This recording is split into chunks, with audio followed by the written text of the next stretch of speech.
Friends, இப்போ நம்ம எங்கே இருக்கோம்னு பார்த்தீங்கன்னா ஏர்போர்ட்டில் தான். என் பையனும் என் ஹஸ்பண்டும் வந்து கொஞ்ச நேரம் என்ஜாய் பண்ணிக்கிட்டு இருந்தாங்க. சரி, என்ஜாய் பண்ணி முடித்ததுக்கப்புறமா இப்போ அதுக்கு முன்னாடி நம்ம சேனலை சப்ஸ்கிரைப் பண்ணாதவங்க சப்ஸ்கிரைப் பண்ணிக்கங்க, லைக் பண்ணுங்கள், ஷேர் பண்ணுங்கள். இப்போ நம்ம வீடியோக்குள்ளே போகலாம். இப்போ நம்ம எதுக்காக வந்திருக்கோன்னா, எங்கள் மாமனாரை வந்து மக்காவுக்கு வழி அனுப்புறதுக்கு தான் வந்திருக்கோம். வீடியோ ஸ்கிப் பண்ணாமல் ஃபுல்லாக பாரு. இப்போ தான் நம்ம போடுற வீடியோ வந்து உங்கள் ஃபோனுக்கு வரும், நீங்களும் பார்க்கலாம். அதனால் சப்ஸ்கிரைப் பண்ணிச்சு. அப்படியே மாமனாரை மீட் பண்ணுறதுக்காக அவங்க சொந்தக்காரங்களாம் வந்திருந்தாங்க. வந்து அப்படியே அவங்களுக்கு வந்து ஷால் எல்லாம் போற்றி விட்டுட்டு அவங்கள பார்த்துட்டு கையெல்லாம் கொடுத்துட்டு முலாகாத் ஆகிட்டு கிளம்பிட்டாங்க. இப்போ பார்த்தீங்கன்னா என் மாமனார் வந்து அவங்களுக்கு தேவையான ஐடிங் கார்டெல்லாம் போட்டுட்டு இப்போ வந்து கிளம்பி ஏர்போர்ட்டுக்குள்ளே போகிறதுக்காக ரெடியாகி போயிட்டுருக்காங்க லைனில். இப்போ வந்து உள்ளே வந்து என்ட்ரன்ஸ்க்கு நுழைஞ்சிட்டாங்க. எங்கள் அண்ணன் பையன் பார்த்தீங்கன்னா ஓடி போய் அவங்க தாதாவை கூப்பிட்டு பாய் சொல்லிவிட்டு குடுகுடுன்னு ஓடி வந்துட்டான். அவங்க கொஞ்சிறதுக்குள்ளே நான் தெரியல, சின்ன பையன் இல்லையா, அதனால் குடுகுடுன்னு ஓடி வந்துட்டான். என் மாமனார் கூட வந்து என் மாமியாரும் என் ஹஸ்பண்டோட மூத்த அண்ணன் தான் நின்றுட்டு இருந்தாங்க. திரும்ப ஆஃபீஸர் வந்தோடனே சரின்னு சொல்லி கிளம்பி அவங்களும் வந்துட்டாங்க.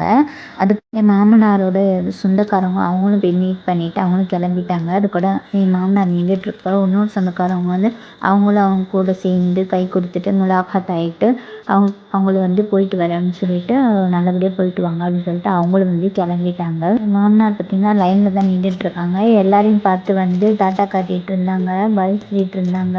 பையனை கூப்பிட்டு அவங்க பாய் சொல்லிட்டு இருந்தாங்க. ஏன்னா என் பையனுக்கும் அவங்களுக்கும் ஏதோ டீலிங்கில் டாட்டா காட்டி வெறுப்பேற்றிப்பாங்க, அந்த மாதிரி செஞ்சுட்டு இருந்தாங்க. இப்போ பார்த்தீங்கன்னா இன்னும் ஒரே ஒரு ஆள் தான் இருக்காங்க. எங்கள் அங்கிள் பார்த்தீங்கன்னா இப்போவே கண்ணெல்லாம் கலங்க ஆரம்பிச்சிருச்சு. எல்லாரையும் பார்த்து பாய் சொல்லிகிட்டே இருந்தாங்க அவங்க.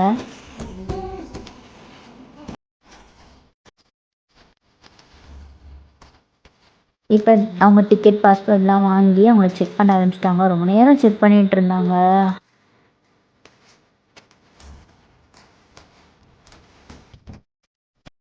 ஒரு வழியாக செக் பண்ணியும் முடிச்சிட்டாங்க. எல்லாத்தையும் அவங்க கையில் வந்து கொடுத்துட்டாங்க.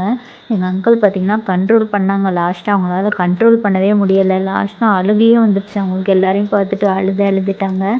அழுதுட்டு பாய் சொல்லிவிட்டு அவங்க கிளம்பிட்டாங்க. எங்கள் எல்லாருக்கும் ஒரு மாதிரி ஆயிடுச்சு அவங்க அழுததை பார்த்தா. இவ்வளோ தூரம் ஏர்போர்ட்க்கு வந்துட்டு ஏரோப்ளேனை வீடியோ எடுக்காமல் போனால் நல்லாவும் இருக்கும். அதனால தான் ஏரோப்ளேன்லேயும் நம்ம வீடியோ எடுத்தாச்சு. என் அண்ணன் பையன் பார்த்திங்கன்னா ஜாலியாக டான்ஸ் ஆடி வைப் பண்ணிட்டு இருந்தான். அதையும் வீடியோ எடுத்தாச்சு. இப்போ நம்ம எங்கே இருக்கோம்னு பார்த்தீங்கன்னா ஏர்போர்ட்டில் தான். அங்கே பார்த்தீங்கன்னா மெட்ரோ ட்ரெயின் இருந்துச்சு. அதையும் வீடியோ எடுத்துகிட்டு அப்படியே கீழே ஃபோக்கஸ் பண்ணி அப்படியே கீழே உள்ள வியூ பாயிண்ட்டெல்லாம் எடுத்துகிட்டு இப்போ நம்ம கிளம்பிட்டோம். இந்த வீடியோ உங்களுக்கு பிடிச்சிருந்துச்சா மறக்காமல் லைக் பண்ணி ஷேர் பண்ணி கமெண்ட் பண்ணுங்கள். நெக்ஸ்ட் விலாகில் பார்க்கலாம். Bye friends.